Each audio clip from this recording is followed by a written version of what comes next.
Hi hello ವೀಕ್ಷಕರೇ, ನಮಸ್ಕಾರ friends. ಈ ಒಂದು ನನ್ನ ಯೂಟ್ಯೂಬ್ ಚಾನಲ್ಗೆ ನಿಮಗೆ ಆತ್ಮೀಯವಾದಂತೆ ಸ್ವಾಗತಗಳು. ಬಿಳಿ ಕೂದಲು ಸಮಸ್ಯೆಗಾಗಿ ಇವತ್ತು ಕೂಡ ಒಂದು ಮನೆ ಮದ್ದನ್ನು ತೊಗೊಂಡು ಬಂದಿದ್ದೀನಿ. ಅದು ಹೇಗೆ ಮಾಡ್ಕೊಳ್ಳೋದಂತ ತಡ ಮಾಡದೆ, ಟೈಮ್ ವೇಸ್ಟ್ ಮಾಡದೆ ಬನ್ನಿ ನೋಡ್ಕೊಳ್ಳೋಣ. ಅದ್ರಗೋಸ್ಕರ ನೋಡಿ, ಮೊದಲು ಇಲ್ಲಿ ನಾನು ಒಂದು ಕಬ್ಬಿಣದ ಬಾಳಿಗೆಯನ್ನು ತೊಗೊಂಡಿದ್ದೀನಿ. ಅದರ ಒಳಗಡೆ ನಾನು ಮೊದಲು ಹಾಕ್ಕೊಂಡಿರೋವಂಥದ್ದು ಏನಂದರೆ ಅದು ಇಂಡಿಗೋ ಪೌಡರ್. ನಿಮ್ಮೆಲ್ಲರಿಗೆ ಗೊತ್ತಿದೆ, ಸಾಮಾನ್ಯವಾಗಿ ಇಂಡಿಗೋ ಪೌಡರ್ ಕೂದಲನ್ನ ಕಪ್ಪು ಮಾಡ್ಕೊಳ್ಳೋದಕ್ಕೆ ತುಂಬಾ ಒಳ್ಳೆಯದಾಗಿರುತ್ತೆ. ಹಾಗಾಗಿ ನಾನು ಅದನ್ನು ಹಾಕ್ಕೊಂಡಿದ್ದೀನಿ. ಆಮೇಲೆ ಇಲ್ಲಿ ನಾನು ಹಿಬಿಸ್ಕಸ್ ಪೌಡರ್ ತೊಗೊಂಡಿದ್ದೀನಿ, ಅಂದರೆ ದಾಸವಾಳ ಹೂವಿನ ಪುಡಿ.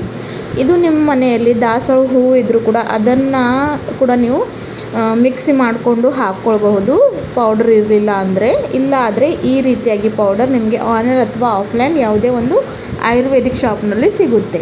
ಆಮೇಲೆ ಇಲ್ಲಿ ನಾನು ಭೃಂಗರಾಜ ಪುಡಿನ ಹಾಕೋತಾ ಇದ್ದೀನಿ. ಕನ್ನಡದಲ್ಲಿ ಇದನ್ನು ಕೇಸರಾಜ ಕೂಡ ಅಂತಾರೆ. ಇದು ಎಷ್ಟೇ ಕೂದಲು ಡ್ಯಾಮೇಜ್ ಆಗಿರಲಿ ಅದನ್ನು ರಿಪೇರ್ ಮಾಡುವಂಥ ಕೆಲಸ ಮಾಡುತ್ತೆ. ಆಮೇಲೆ ಮೋಸ್ಟ್ ಇಂಪಾರ್ಟೆಂಟು, ಇಲ್ಲಿ ನಾನು ನೆಕ್ಸ್ಟ್ ತೊಗೊಂಡಿರೋವಂಥದ್ದು ನೆಲ್ಲಿಕಾಯಿ ಪುಡಿ, ಅಂದರೆ ಆಮ್ಲ ಪುಡಿ. ನೆಲ್ಲಿಕಾಯಿ ಪುಡಿ ಎಲ್ಲರಿಗಿಂತ ಬೆಸ್ಟ್ ಇದೆ, ಕೂದಲನ್ನ ಕಪ್ಪು ಮಾಡ್ಕೊಳ್ಳೋದಕ್ಕೆ ಒಂದು ನ್ಯಾಚುರಲ್ ಹರ್ಬ್ ಆಗಿರುತ್ತೆ. ಹಾಗಾಗಿ ನಾನು ಅದನ್ನು ಸಹ ಇಲ್ಲಿ ಹಾಕ್ಕೊಂಡಿದ್ದೀನಿ.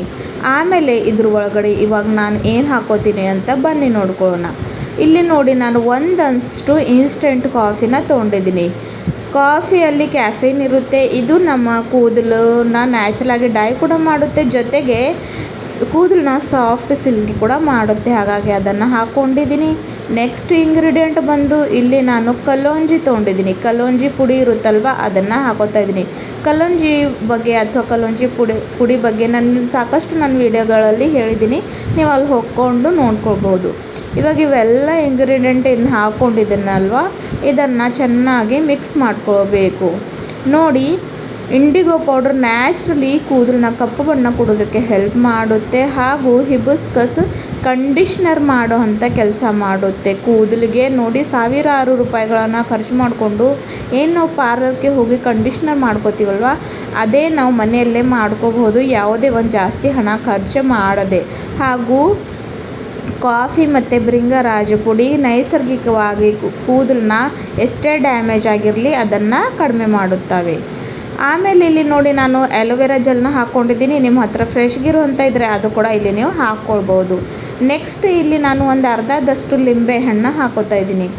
ನೋಡಿ, ಲಿಂಬೆಹಣ್ಣು ಹಾಕೋ ಕಾರಣ ಏನಂದರೆ, ಸ್ವಲ್ಪ ಜನರು ಸ್ಕ್ಯಾಲ್ಪ್ ಏನಂದರೆ ಇಚ್ನೆಸ್ ಆಗುತ್ತೆ, ಅವ್ರಿಗೆ ಸ್ಕ್ಯಾಲ್ಪ್ನಲ್ಲಿ ಒಂದು ರೀತಿಯಾಗಿ ಫಂಗಲ್ ಇನ್ಫೆಕ್ಷನ್ ಆಗಲಿ ಅಥವಾ ಬ್ಯಾಕ್ಟೀರಿಯಲ್ ಪ್ರಾಬ್ಲಮ್ ಆಗಲಿ ಇರುತ್ತೆ. ಸೊ ಅದರಿಂದ ನಾವು ಲಿಂಬೆಹಣ್ಣು ಹಾಕ್ಕೊಂಡಿದ್ರೆ ಅದ್ರ ಕಡಿಮೆ ಆಗುತ್ತೆ, ಜೊತೆಗೆ ಲಿಂಬೆಹಣ್ಣು ಕೂಡ ಕೂದಲನ್ನ ಸಾಫ್ಟ್ ಮಾಡುತ್ತೆ. ನಿಮಗೆ ಇಲ್ಲಿ ಲಿಂಬೆಹಣ್ಣಿಂದ ಏನಾದರೂ ಪ್ರಾಬ್ಲಮ್ ಇದ್ದರೆ ನೀವು ಇಲ್ಲಿ ಸ್ಕಿಪ್ ಮಾಡ್ಕೊಳ್ಬಹುದು, ಇಲ್ಲಾಂದರೆ ಹಾಕ್ಕೊಳ್ಬಹುದು, ಅದು ನಿಮ್ಮ ಚಾಯ್ಸ್. ಇವಾಗ ನೋಡಿ, ಆಲೋವೆರಾ ಕೂಡ ಹಾಕ್ಕೊಂಡಿದ್ದೀನಿ. ಎಲ್ಲವನ್ನು ಹಾಕ್ಕೊಂಡು ಚೆನ್ನಾಗಿ ಮಿಕ್ಸ್ ಮಾಡ್ಕೊಳ್ಬೇಕು. ಈ ಒಂದು ಹೇರ್ ಪ್ಯಾಕ್ನ ನೀವು ರೆಗ್ಯುಲರ್ ಆಗಿ ಸ್ವಲ್ಪ ದಿನ ಹಚ್ತಾ ಬಂದರೆ ಮತ್ತೆ ನಿಮಗೆ ಬಿಳಿ ಕೂದಲು ಸಮಸ್ಯೆ ಕಾಣುವುದೇ ಇಲ್ಲ. ಇವಾಗ ಇದರಲ್ಲಿ ನಾನು ಸ್ವಲ್ಪ ಪ್ರಮಾಣದಲ್ಲಿ ಫಿಲ್ಟರ್ ವಾಟರ್, ಅಂದರೆ ಕುಡಿಯೋ ನೀರನ್ನು ಹಾಕ್ತಾಯಿದ್ದೀನಿ. ಒಂದೇ ಸಾರಿ ಹಾಕೋಕ್ಕೆ ಹೋಗಬೇಡಿ, ಸ್ವಲ್ಪ ನೋಡ್ಕೊಂಡು ಕನ್ಸಿಸ್ಟೆನ್ಸಿ ಯಾವ ರೀತಿ ಬೇಕು ನೋಡ್ಕೊಂಡಿಲ್ಲಿ ನೀವು ಹಾಕ್ಕೊಳ್ಬಹುದು. ಇಲ್ಲಿ ನೀವು ಕ್ವಾಂಟಿಟಿ ಕಡಿಮೆ ಜಾಸ್ತಿ ಕೂಡ ನಿಮ್ಮ ಕೂದಲು ಲೆಂತಿನ ಪ್ರಕಾರ ನೀವು ಇಲ್ಲಿ ಮಾಡ್ಕೊಳ್ಬಹುದು. ಇವಾಗ ನೋಡಿ, ಇನ್ನಷ್ಟು ಸ್ವಲ್ಪ ನೀರನ್ನು ಹಾಕ್ಕೊಂಡು ಒಂದು ಕೂಡ ಗಂಟು ಲಂಪ್ಸು ಏನಾಗದಂಗೆ ಇದನ್ನು ಚೆನ್ನಾಗಿ ಮಿಕ್ಸ್ ಮಾಡ್ಕೊಳ್ಬೇಕು ಈ ರೀತಿಯಾಗಿ. ನೆಕ್ಸ್ಟ್ ಇದನ್ನು ಇವಾಗ ನಾನು ಬಾಯ್ಲ್ ಆಗೋಕ್ಕೆ ಇಡ್ತೀನಿ, ಅಂದರೆ ಇದನ್ನು ಚೆನ್ನಾಗಿ ನಾವು ಕುದಿಸ್ಕೊಳ್ಬೇಕು. ನಮಗೆ ಡೈ ಪ್ರಿಪರೇಷನ್ ಇಲ್ಲಿ ಮಾಡ್ಕೊಳ್ಬೇಕಾಗಿದೆ. ಸೊ ಲೋ ಟು ಮೀಡಿಯಮ್ ಫ್ಲೇಮ್ನಲ್ಲಿ ಇಟ್ಕೊಂಡು ಈ ರೀತಿಯಾಗಿ ಸ್ಪೂನ್ ಆಡಿಸ್ತಾ ನಾವು ಇದನ್ನು ಚೆನ್ನಾಗಿ ಬಾಯ್ಲ್ ಮಾಡ್ಕೊತಾ ಹೋದರೆ ನೀವು ನೋಡ್ತೀರಾ ಎಷ್ಟು ಮಟ್ಟಿಗೆ ಅದು ಚೆನ್ನಾಗಿ ಹೇರ್ ಪ್ಯಾಕ್ ಅನ್ನೋದು ರೆಡಿ ಆಗುತ್ತೆ. ಇಲ್ಲಿ ಇದನ್ನು ನೀವು ವಾರಕ್ಕೆ ಒಂದು ಸಲ ಹಚ್ಕೊಳ್ಳಿ, ತಿಂಗಳಲ್ಲಿ ಮಿನಿಮಮ್ 2 ಸಲ ಅಂತೂ ಹಚ್ಕೊಳ್ಳೇಬೇಕು. ಸ್ವಲ್ಪ ದಿನ ಇದೇ ರೀತಿಯಾಗಿ ನೀವು ಕಂಟಿನ್ಯೂ ಮಾಡಿದ್ರೆ ನಿಮಗೆ ರಿಸಲ್ಟ್ ಸಿಗುತ್ತೆ. ನಾನು ಒಂದೇ ಬಾರಿಯಲ್ಲಿ ರಿಸಲ್ಟ್ ಸಿಗುತ್ತೆ ಅಂತ ಹೇಳೋದಿಲ್ಲ.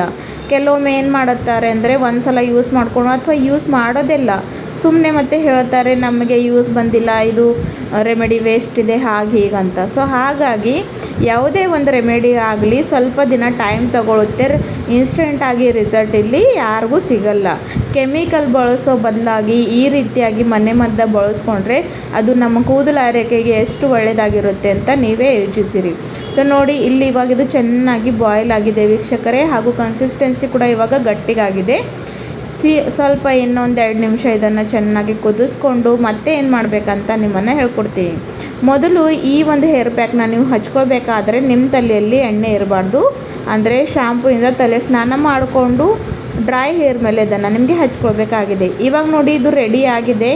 ಇವಾಗ ಇದನ್ನು ನಾನು ಕವರ್ ಮಾಡಿಕೊಂಡು ಇಡೀ ರಾತ್ರಿ ಬಿಡ್ತೀನಿ. ಅಂದರೆ ಫುಲ್ 12 ಅವರ್ಸ್ ಆಗಬೇಕು ಇದನ್ನು.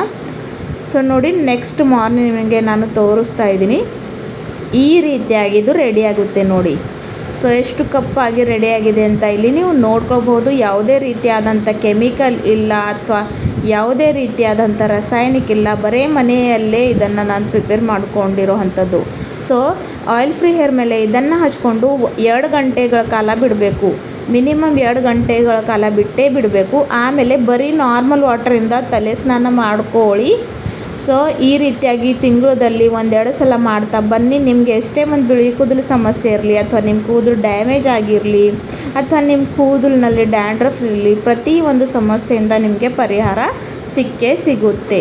ಸೊ ಈ ಒಂದು ನ್ಯಾಚುರಲ್ ಆದಂಥ ರೆಮಿಡಿ ನೀವು ಕೂಡ ಟ್ರೈ ಮಾಡಿಕೊಂಡು ಯಾರಿಗೆಲ್ಲ ನಿಮ್ಮ ಫ್ರೆಂಡ್ಸ್ ಫ್ಯಾಮಿಲಿಯಲ್ಲಿ ಬಿಳಿ ಕೂದಲು ಸಮಸ್ಯೆ ಇದೆ ಅವ್ರಿಗೆ ಕೂಡ ಶೇರ್ ಮಾಡಿ. ಯಾಕಂದರೆ ತುಂಬ ನ್ಯಾಚುರಲ್ ಇದೆ. Thank you.